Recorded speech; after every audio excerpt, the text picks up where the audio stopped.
It's 2 a.m. You're lying in bed, the lights are off. You're finally drifting off to sleep. And then, out of absolutely nowhere, your brain decides to remind you of that thing you said at a party in 2017.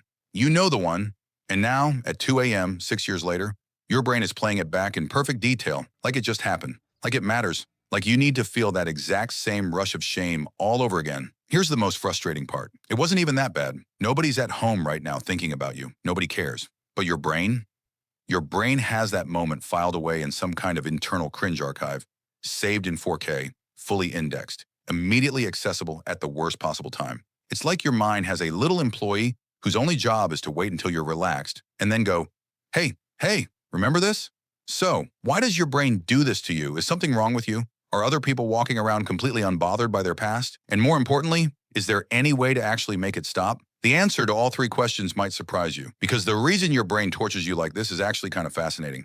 And once you understand it, you get a small but real power over it. Let's get into it. Okay, so your brain is not torturing you on purpose. It's not evil. It's not broken.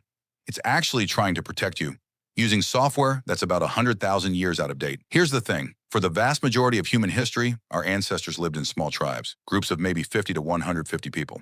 And in that world, your survival didn't just depend on finding food or avoiding predators. It depended on not getting kicked out. If you said the wrong thing, offended the wrong person, embarrassed yourself badly enough, the tribe could reject you.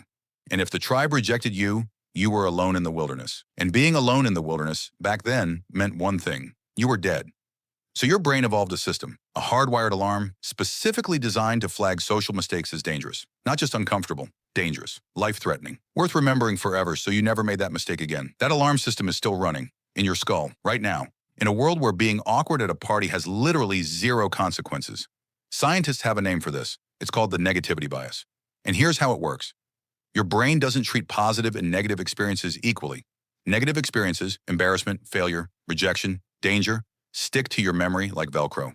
They're processed more deeply, stored more vividly, and recalled more easily. Positive experiences, Teflon. They slide right off. Studies have shown that your brain can weigh a single negative experience up to 5 times more heavily than a positive one of the same size. So if you get 10 compliments and 1 criticism in the same day, guess which one you're still thinking about at midnight? This isn't weakness. This isn't you being dramatic.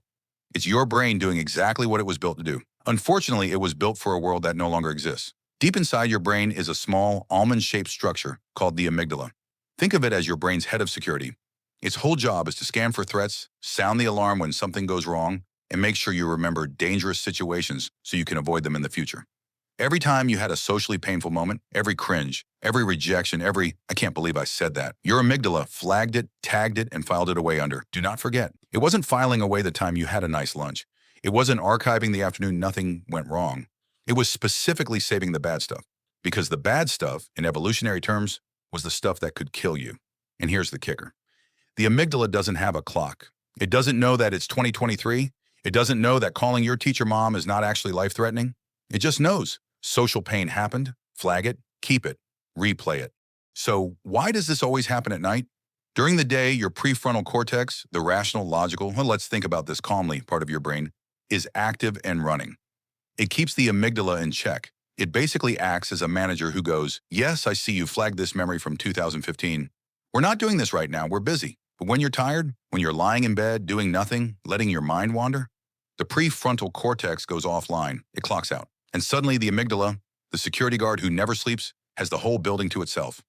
The vault opens, the filing cabinets fly open, and every embarrassing moment you've ever had is suddenly very, very available. This is also why anxiety tends to spike at night, why worries feel bigger after midnight, and why problems that seem manageable in the afternoon feel catastrophic at 3 a.m. It's not the problem that changed, it's just who's in charge of your brain. Now, here is the part that I genuinely think is going to change how you see this. There's a psychological phenomenon called the spotlight effect. When we do something embarrassing, trip in public, say something awkward, have a bad haircut, we instinctively believe that everyone around us noticed. So researchers at Cornell University tested this. They had participants wear an embarrassing t-shirt, a big picture of Barry Manilow on the front, into a room full of strangers. The participants were convinced that everyone in the room would notice and remember the shirt. Then they asked the strangers. Fewer than half of them had even noticed. Less than half.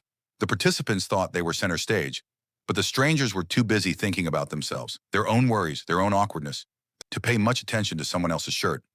That moment you've been replaying for 6 years, The one you're convinced everyone remembers and judges you for? Almost nobody noticed. And the few who did, they've forgotten. You are not in a spotlight. You never were. All right, so knowing all this is helpful. But you still need something practical for the next time it happens at 2 a.m. Here are 3 things that actually work. Not try to think positive nonsense, things backed by real psychology. Number 1, name it. When the memory hits, say, out loud or in your head, "This is my amygdala. This is not a threat. This is old data." It sounds almost too simple, but naming an emotional response actually reduces its intensity. Neuroscientists call it affect labeling. Your rational brain re-engages the moment you put language on the feeling. The alarm gets quieter. Number 2, zoom out. Imagine watching the embarrassing scene from very far away. Not from the room, from outside the building, then from the city, then from space. At the scale of the universe, your moment of social awkwardness is so small, it literally cannot be measured. This isn't toxic positivity, it's accurate perspective, and it works. Number 3, talk to yourself like you'd talk to a friend. If your best friend called you right now and said, "I'm so embarrassed, I waved at someone who wasn't waving at me in 2017, what would you say? You'd probably laugh with them, tell them nobody cares, tell them it's fine. You would not say, "Yes, that was terrible. You should think about this every night for the rest of your life." So why are you saying that to yourself? Apply the same kindness you'd give a friend, not because the moment didn't happen, but because you deserve the same grace you'd give anyone else. Here's the reframe I want to leave you with. Your brain replaying embarrassing moments is not a flaw. It's not anxiety. It's not weakness. It's not some defect that needs fixing. It's a 100,000-year-old survival system doing exactly what it was designed to do, just in a world where the stakes are no longer life or death. And there's actually something kind of beautiful buried in that. The cringe means you care. It means you're paying attention to how your actions land with other people. That's not a bad quality to have. Sociopaths don't lie awake at night worrying about whether they made someone uncomfortable. You do, which probably makes you a decent human being. So the next time your brain opens the vault at 2 a.m., take a breath, name it, zoom out, and remember, you're not standing in a spotlight. You never were. Now close the vault and get some sleep.